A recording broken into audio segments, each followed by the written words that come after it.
Longboats. Hey guys, let me ask. I'm being serious here. Where are my nerds? Where's my nerds? Any nerds? Nerds. We got 1, 2, 3, 4, 5, 6, 7. The list goes 8. Hey, man, you raised your hand. Are you a nerd? You raised your hand. Are you a nerd? No. Okay. 7. Okay. All right. To the right hand side, you see the canopy of trees. Well, this is Edgar Allan Poe Square, the birthplace of Edgar Allan Poe.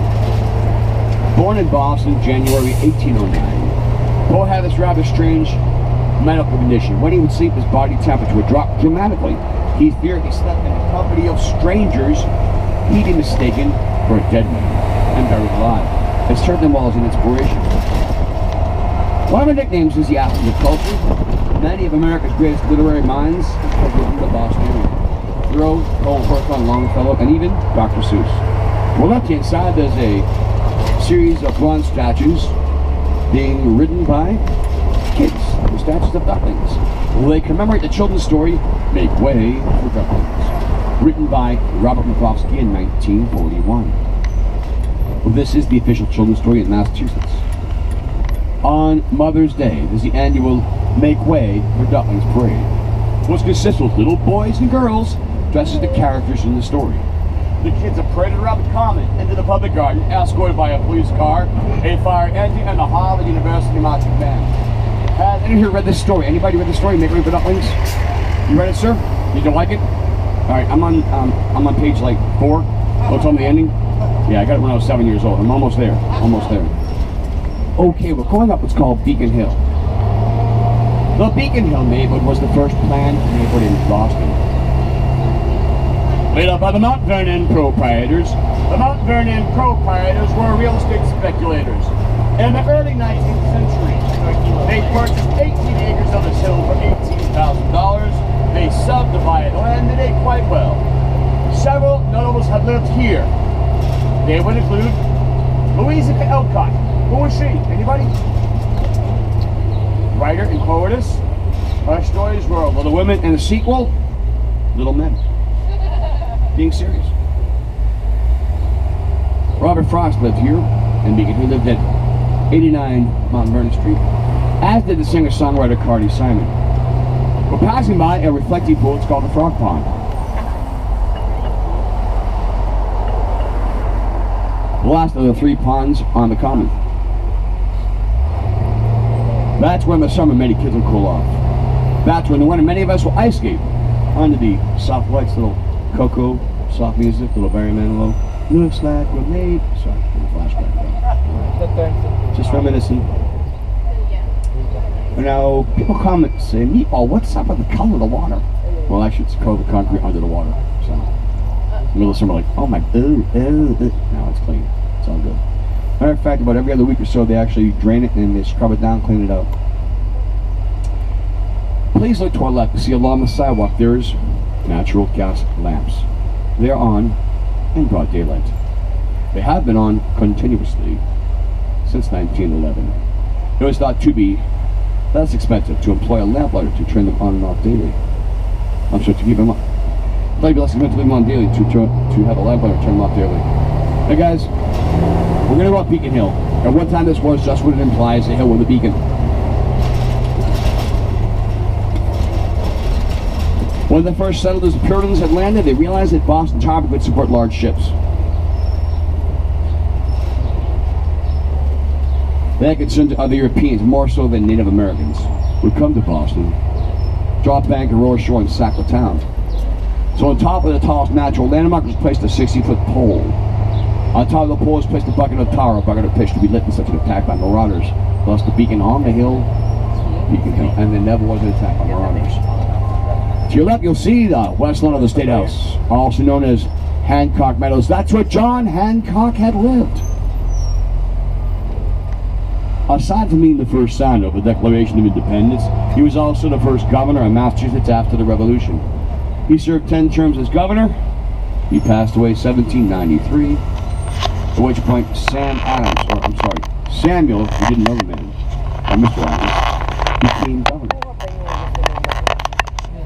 These 2 men were the founding fathers of the American Revolution, started in Boston, Massachusetts. To your far left, there's a red brick building with a gold dome on top of it.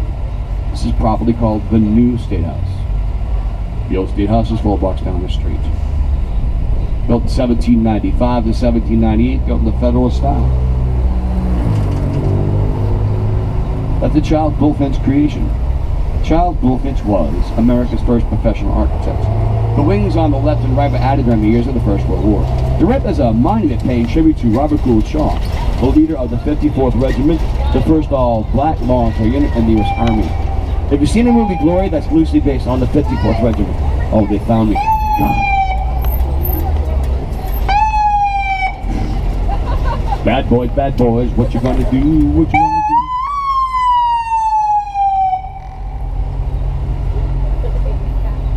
Parking tickets. We're passing by. I thought we were. You know, actually, hang tight, Joe. Yep, it's gonna unclog. It's like Drano. It'll clear out. Can you make that turn, Joe? Can you do that? If not, it's okay. All right. Okay, cool. We're passing by a statue. She left the statue of Mary Dyer. She was a Quaker, not a Quaker. In the year 1660, she was martyred for her religious beliefs, martyred by the Puritans. When the Puritans had settled the New World, settled Boston, they came in search of religious freedom, their own religious freedom. They didn't really care about the freedom of others. And she was cited by Mr. John Adams as he wrote the Bill of Rights. First Amendment, freedom of speech, and religion. Right inside here's a bar and grill called the 21st Amendment. What does the 21st Amendment do to the Constitution of the U.S.? Repeals prohibition, the 18th Amendment. Which, by the way, the 18th Amendment prohibition gave way to organized crime and eventually NASCAR racing. Yeah. That's it. There you go. There you go. Ricky Bobby. You know, we would not have Ricky Bobby without that, you know? Oh my God, Ricky Bobby. We're passing by a green door with a gold urn above it. This is 122 Bowdoin Street. On the 3rd floor is where John Fitzgerald Kennedy had maintained a 2-bedroom apartment. And that was his home of record till the day he died. 122 Bowdoin Street, Boston, Mass. John Fitzgerald Kennedy was an all-American. Harvard graduate. He was an author. He wrote Profiles in Courage. He was a naval officer during the Second World War. He worked as a lieutenant on PT-109. He was the captain of that boat. He became congressman and president of the United States of America. Close to our left-hand side, here's the northwest slope of Beacon Hill. Prior to the Civil War, this part of town is where you find several stops along the Underground Railroad. That was a collection of safe houses from the southern United States into Canada, where there was no slavery. Within these slave houses, these runaway slaves could be given food, clothing, and a safe place to rest. They got some VIPs over here. Well, at one time in this part of Boston, there was one safe house that belonged to Mr. Lewis Hayden. He was a runaway slave. Hayden would meet every man, woman, and child at his door stoop with a lit candle. Fearing he might find slave catchers at his door stoop, he would greet them, and every person who came to the door with a loaded shotgun and a lit candle. If he finds slave catchers at his door stoop, he would tell them, this is my paraphrase, under this door stoop where you stand, there's a pair of gunpowder kegs, and I would sooner blow myself up and every person in this building rather than turn slaves over to slave catchers. Massachusetts was the first state in the U.S. to report no slaves in its census. Moreover, the first article of the Mass Constitution starts with the sentence, all men are born free, period. The passing by to the left, a church made of red brick. It's the Old West Church, built by Asher Benjamin, a student of Charles Bulfinch, in 1806.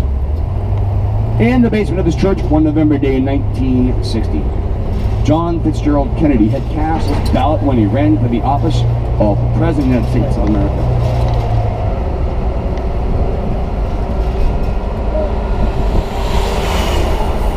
We're passing by to our right, a church, a beige building, This is called the Charles F. Hurley Building, honoring a former governor of Massachusetts. Look at the exterior. Well, with your X-ray vision, look at the exterior.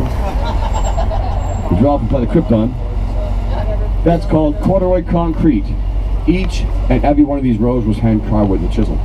Now, folks, this style of architecture is popular in the late 60s and early 70s. It's called brutalism. That's not a joke. That's a real style. Martin Scorsese used this building as the state police headquarters while filming the movie The Departed. That is not the police headquarters in Boston, Mass. FYI. The movie stars some of our native sons from Boston, Mass. Mark Wahlberg, also known as Mackie Mac. Am I right? Mackie Mac and the Funky Bunch. And also Matt Damon. We're going to turn left. Down the street, folks, about a half a block once stood the legendary facility called the Boston Garden. Built in 1928 for boxing matches and professional wrestling matches. Then called the Madison Square Boston Garden. In 1929, the Garden became home to the Boston Bruins. In 1946, became home to the Boston Celtics. By the way, the Bruins are in the Stanley Cup. Woohoo! Back go, baby. It's also used for concerts and commencement ceremonies. At the right hand side, if you're on the shiny building, there's the TD Garden, home to the Celtics and the Bruins. The Stanley Cup's going to take place in about a week. Looks like the Blues are going to play the Bruins. And now you're right to see a train. This is known as North Station. You can check out the Orange Line, the Green Line subway, commuter rail service. If you want to go to Salem, that's the place to go. Or to places north, such as Maine, you take what's called the Downeaster. That's where to get the Maine guys. It really is.